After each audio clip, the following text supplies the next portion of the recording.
Assalamualaikum warahmatullahi wabarakatuh. Saya Rifda Adinda Ramadhani dari Universitas Indraprasta, jurusan bimbingan konseling, akan menjelaskan sedikit tentang layanan mediasi. Nah, istilah mediasi ini terkait dengan istilah media yang berasal dari kata medium. Nah, yang berarti perantara. Nah, mediasi ini bisa dimaknai sebagai suatu kegiatan yang mengantarai atau menjadi penghubung yang semula terpisah. Nah, ini juga bermakna menjalin hubungan antara dua kondisi yang berbeda dan mengadakan kontak sehingga dua pihak yang semula terpisah menjadi saling terkait. Dengan layanan mediasi, konselor berusaha untuk mengantarai atau membangun hubungan di antara mereka sehingga mereka menghentikan atau terhindar dari pertentangan lebih lanjut. Nah, itu juga yang mana pertentangan itu merugikan semua pihak. Nah, tujuannya juga terbagi jadi dua, ada tujuan secara umum dan tujuan secara khusus. Nah, tujuan secara umumnya ini bertujuan agar mencapai kondisi hubungan yang positif dan kondusif di antara para klien, yaitu pihak-pihak yang berselisih. Nah, secara tujuan khususnya, layanan mediasi ini bertujuan agar terjadi perubahan atas kondisi awal yang negatif menjadi kondisi baru yang kondusif dan bersahabat. Berikutnya ada komponen-komponen yang terdiri dalam layanan tersebut. Yang pertama ada konselor. Nah, konselor ini sebagai perencana atau penyelenggara layanan mediasi. Ini mendalami permasalahan yang terjadi pada hubungan di antara pihak-pihak yang bertikai. Konselor juga membangun jembatan di antara dua belah pihak yang sedang bermasalah itu. Nah, klien ini adalah seseorang yang dihadapi oleh konselor. Ini bisa terdiri dari beberapa dua pihak atau lebih, atau dua orang individu atau dua kelompok atau lebih gitu. Nah, yang ketiga ada masalah klien. Nah, masalah klien ini dibahas dalam layanan mediasi. Pada dasarnya adalah masalah hubungan yang terjadi di antara individu atau kelompok-kelompok yang sedang bertikai. Nah, yang sekarang terjadi di antara yang sekarang meminta bantuan konselor untuk mengatasinya. Nah, masalah-masalah tersebut dapat berpangkal pada pertikaian dan atas kepemilikan sesuatu. Nah, kejadian dadakan seperti perkelahian, persaingan, perebutan sesuatu, perasaan tersinggung, dendam dan sakit hati, tuntutan atas hak dan sebagainya. Nah, selanjutnya ada asas-asas yang harus diterapkan dalam layanan mediasi ini. Nah, yang pertama ada asas kerahasiaan. Nah, layanan mediasi ini melibatkan lebih dari dua pihak, yaitu konselor dan pihak kedua, yaitu klien. Nah,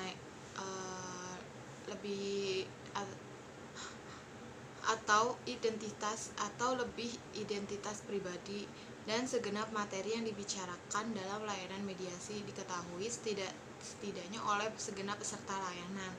Nah, semua orang yang terlibat dalam pertikaian dan masalah yang di pertikaian itu bukan rahasia lagi bagi semua yang ikut dalam layanan. Nah, asas kerahasiaan ini hendaknya ditekankan agar semua orang yang terlibat dalam layanan termasuk konselor tidak menyebarluaskan informasi. Nah, apapun kepada siapapun berkenan dengan orang-orang yang ikut serta menjadi klien dan permasalahan yang dibahas dalam layanan. Asas kerahasiaan harus dipegang teguh agar permasalahan yang sedang dicari jalan keluarnya justru tidak semakin meluas. Nah, atau pemecahannya menjadi rumit. Dalam layanan mediasi, asas kerahasiaan seperti ini benar-benar ditekankan oleh konselor untuk dipahami dan diamalkan kepada semua peserta layanan. Yang kedua, selanjutnya ada layanan keterbukaan. Asas keterbukaan. Nah, layanan mediasi ini diikuti oleh dua orang atau lebih dari klien. Nah, semua yang mengikuti layanan hendaknya membuka diri seluas-luasnya sesuai dengan permasalahan yang dibahas. Nah, di keterbukaan para peserta layanan secara langsung maupun tidak langsung dipengaruhi oleh adanya orang ketiga dalam proses layanan. Nah, baik orang lain itu dari pihak kelompok sendiri maupun dari lawan yang bertikai. Untuk itu konselor harus bekerja keras untuk membangun keterbukaan di antara klien dengan cara konselor tidak memihak kepada si A ataupun si B dan si C. Nah, lalu masalah yang dibahas juga adalah masalah bersama. Nah, suasana saling menyalahkan diri atau pihak sendirilah yang benar dan yang salah. Nah, biasanya mewarnai hubungan antar klien.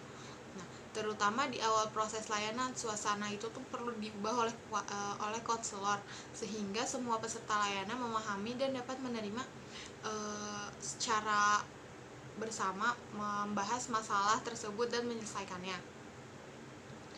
Apabila satu pihak saja yang menyelesaikan masalah, pihak lain tidak mau menerima dan penyelesaian sepihak itu, masalah bisa semakin rumit dan layanan mediasi menjadi tidak bermanfaat. Dalam hal ini, sejak awal proses layanan mengembangkan suasana kebersamaan itu. Nah, suasana kebersamaan itu akan dapat memungkinkan semua pihak secara terbuka membahas masalah yang mereka hadapi. Lalu ada perlakuan adil. Konselor itu harus berlaku adil kepada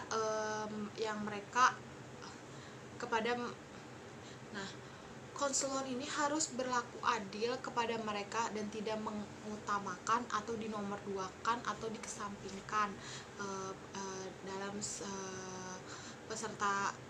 peserta layanan.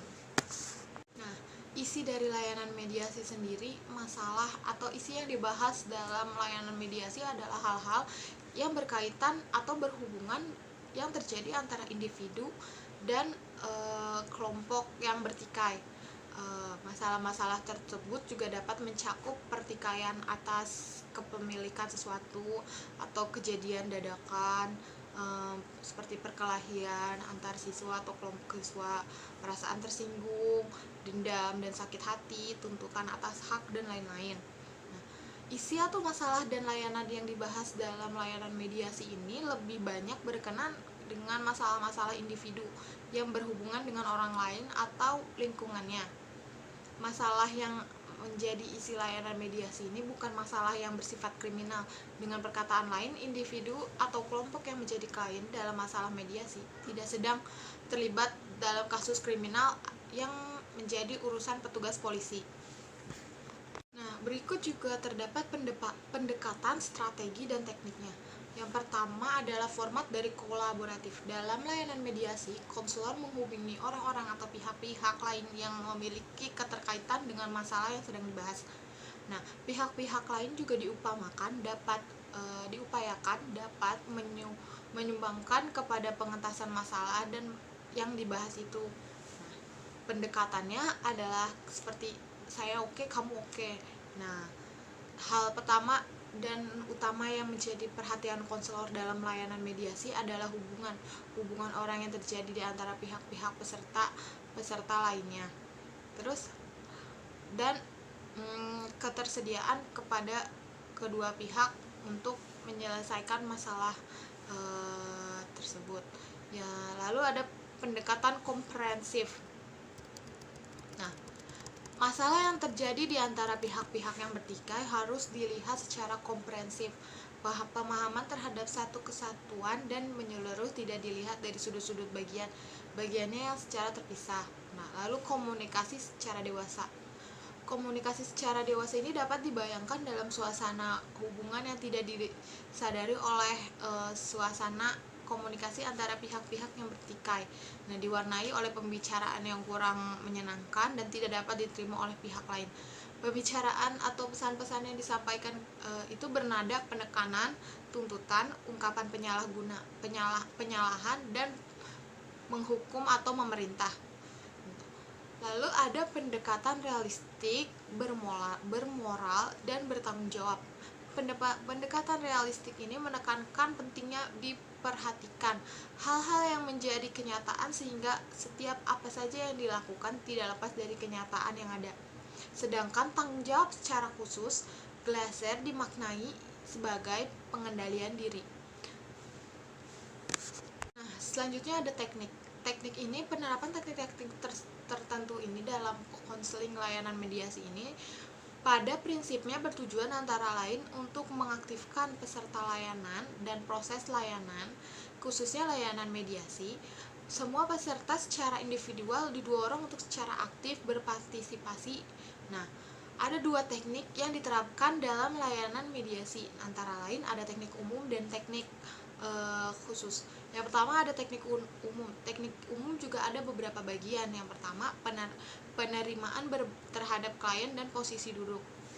Nah, suasana penerimaan harus dapat mencerminkan suasana penghormatan, keakraban, kehangatan, dan keterbukaan terhadap calon peserta layanan. Lalu sehingga timbul suasana kondusif dan proses layanan mediasi. Nah, penstrukturan. Nah, penstrukturan ini konselor mengembangkan pemahaman peserta layanan tentang apa, mengapa, untuk apa, dan bagaimana layanan mediasi itu. Nah, dalam penstrukturan juga dikembangkan tentang pentingnya asas-asas konseling dan layanan mediasi, terutama asas kerahasiaan, keterbukaan, dan kesukarelaan. Selain itu juga harus dikembangkan juga bagaimana pemahaman terhadap klien bahwa konselor tidak memihak kecuali kepada kebenaran. Lalu selanjutnya ada ajakan untuk berbicara. Apabila melakukan penstrukturan belum mau berbicara, konselor harus mengajak siswa agar mau membicarakannya. Ajakan berbicara ini dapat diawali dengan upaya konselor mencari tahu perselisihan yang dialami siswa, bagaimana konselor dapat bertemu dengan mereka, dan teknik umum lainnya yaitu sebagai berikut. Itu ada kontak mata, kontak psikologis, dorongan minimalis, dan teknik 3M diarahkan pada siswa yang sedang berbicara. Ada keruntutan, refleksi, dan pertanyaan terbuka yang disampaikan kepada pembicara dan dapat dijawab oleh peserta selain pembicara. Nah, kehati-hatian konselor sangat dituntut terlebih apabila jawaban atas pertanyaan terbuka diberikan oleh pihak lain yang berselisih atau berseberangan dengan pembicara. Nah, lalu ada penyimpulan dan penafsiran dan konfrontasi khususnya ditujukan kepada pembicara dan secara umum boleh ditanggapi oleh peserta lainnya. Nah, transferensi dan kontra transferensi sangat mungkin muncul di antara para peserta. Oleh karena itu, konselor harus secara cerdas mengendalikan diri dan mengemukakan kontra konferensi. Lalu ada teknik ekspresi yang diterapkan atau untuk memunculkan pengalaman-pengalaman khusus, terutama dari peserta yang benar-benar mengalami berkenan dengan permasalahan yang sedang dibahas dalam layanan mediasi. Nah, selanjutnya saya akan menjelaskan tentang teknik khususnya. Nah, beberapa teknik khusus ini bisa diterapkan dalam layanan mediasi. Pertama adalah informasi dan contoh pribadi. Teknik ini diterapkan apabila siswa-siswa benar-benar memerlukan informasi harus diberikan secara jelas dan objektif. Sedangkan contoh pribadi harus diberikan secara sederhana dan berlebihan. Nah, perumusan tujuan, memberikan contoh dan latihan bertingkah laku. Teknik ini diarahkan untuk terbentuknya tingkah laku baru. Latihan bertingkah laku, khususnya cara berhubungan atau berkomunikasi, dapat dilakukan melalui teknik kursi kosong. Lalu ada nasihat. Teknik ini diterapkan apabila benar-benar diperlukan. Usaha untuk memberikan nasihat apabila teknik yang lain sudah diterapkan secara baik, nasihat tidak diperlukan lagi. Lalu peneguhan hasrat dan kontrak. Teknik ini merupakan tahap pengunci dan berbagai upaya pengubahan tingkah laku yang telah dilaksanakan. Teguhnya hasrat merupakan komitmen diri bahwa apa yang telah dilatihkan dan semua hasil layanan mediasi benar-benar dilaksanakan. Komitmen tersebut dapat disusun dalam bentuk kontrak atau realisasinya akan ditindaklanjuti oleh klien dan konselor. Sebagaimana layanan-layanan yang lainnya, layanan mediasi juga membutuhkan kegiatan pendukung. Adapun kegiatan pendukung layanan mediasi lainnya adalah seperti aplikasi implementasi. Sebelum melakukan aplikasi instrumentasi, Terlebih dahulu harus diketahui hal-hal apa yang perlu diukur dan diungkap berkenan dengan permasalahan siswa dan yang berkasus dan para anggota kelompok gitu. Yang kedua ada himpunan data. Apabila peserta layanan mediasi adalah siswa di sekolah, himpunan data yang telah ada bisa digunakan dalam layanan mediasi. Apapun data yang telah ada dan hendak digunakan, pengungkapan dan penggunaannya harus sesuaikan dengan kewenangan penggunaannya. Lalu ada konferensi kasus. Nah, menurut Prayetno 2004, layanan mediasi ini merupakan konferensi kasus mini karena dihadiri oleh dua pihak yang berselisih dan bertikai dan dilaksanakan oleh konselor. Ada 3 jenis konferensi kasus mediasi, yaitu konferensi kasus yang didirikan oleh peserta layanan mediasi dan pihak-pihak lain yang dianggap membantu menyelesaikan masalah yang dibahas dalam layanan mediasi. Ada konferensi kasus yang dihadiri oleh wakil-wakil pihak lain. Ada juga konferensi kasus yang dihadiri oleh pihak-pihak lain yang dapat dianggap membantu menyelesaikan masalah dan dibahas dalam layanan mediasi dan tidak diwakili oleh wakil-wakil peserta lainnya. Lalu ada kunjungan rumah. Nah, kunjungan rumah ini umumnya dimaksud untuk memperluas data yang diperoleh melalui aplikasi instrumen. Dan dalam membina komitmen anggota keluarga yang dikunjungi dalam rangka menyelesaikan masalah ini dibahas dalam layanan. Nah, khusus dalam layanan mediasi, kunjungan rumah ini dapat terarah untuk maksud lain seperti kunjungan rumah yang dilakukan untuk menjenguk korban perkelahian, ada juga maksud untuk menjenguk korban dan menyampaikan hasil-hasil mediasi. Alih tangan kasus. Nah, alih tangan kasus ini layanan mediasi sepertinya juga tidak membahas persoalan siswa yang terkait dengan kriminal, gangguan fisik, baik fisik maupun psikis, akut dan mistik. Konselor tidak boleh menyinggung masalah-masalah di atas dengan perkataan lain.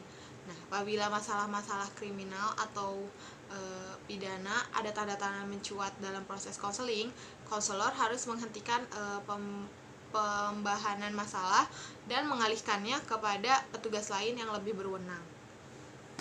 Nah, seperti layanan-layanan lain juga, layanan mediasi juga melalui proses seperti tahapan-tahapan perencanaan. Kegiatan yang dilakukan pada tahapan perencanaan ini mengidentifikasi pihak-pihak yang akan menjadi layanan, lalu mengatur dengan calon peserta layanan, lalu ada menetapkan fasilitas layanan dan menyiapkan kelengkapan administrasi. Nah, yang kedua ada pelaksanaan. Setelah dari perencanaan tadi, pelaksanaan ini meliputi kegiatan-kegiatan seperti menerima pihak-pihak yang berselisih atau bertikai, penyelenggaraan penstrukturan layanan mediasi, membahas masalah yang dirasakan oleh pihak-pihak yang menjadi peserta layanan, lalu menyelenggarakan perubahan tingkah laku peserta layanan, membina komitmen peserta layanan demi hubungan baik dengan pihak lain, juga melakukan penilaian secara laisek atau layanan segera. Lalu ada evaluasi. Evaluasi ini pada tahap ini kegiatan yang dilakukan adalah melakukan evaluasi terhadap hasil-hasil layanan mediasi. Fokus evaluasi hasil layanan ini ialah memperolehnya pemahaman baru atau understanding klien berkembang, perasaan positif atau comfort, dan kegiatan apa yang akan dilakukan oleh klien. Nah, setelah proses layanan berlangsung, evaluasi dalam layanan mediasi dapat dilakukan dalam 3 tahap, yaitu evaluasi atau penilaian segera yang fokusnya adalah understanding. Nah, ada juga evaluasi atau penilaian jangka pendek, juga ada evaluasi atau penilaian jangka panjang. Kayak gitu. Lalu selanjutnya ada analisis. Nah, selanjutnya juga ada analisis dari hasil evaluasi. Nah, analisis hasil evaluasi ini adalah tahap kegiatan yang melakukan penafsiran hasil evaluasi dalam kaitannya dengan ketuntasan penyelesaian masalah yang dialami oleh pihak-pihak yang telah mengikuti layanan mediasi. Lalu ada tindak lanjut. pada tahap ini kegiatan yang dilakukan adalah menyelenggarakan layanan mediasi. Lanjutan untuk membicarakan hasil evaluasi dan memantapkan upaya perdamaian terhadap pihak-pihak yang berselisih atau bertikai. Lalu ada laporan. Nah, pada tahap ini kegiatan yang dilakukan adalah membicarakan laporan yang diperlukan oleh pihak-pihak peserta layanan mediasi dan mendokumentasikan laporannya. Kurang lebihnya mohon maaf. Sekian dari saya. Assalamualaikum warahmatullahi wabarakatuh.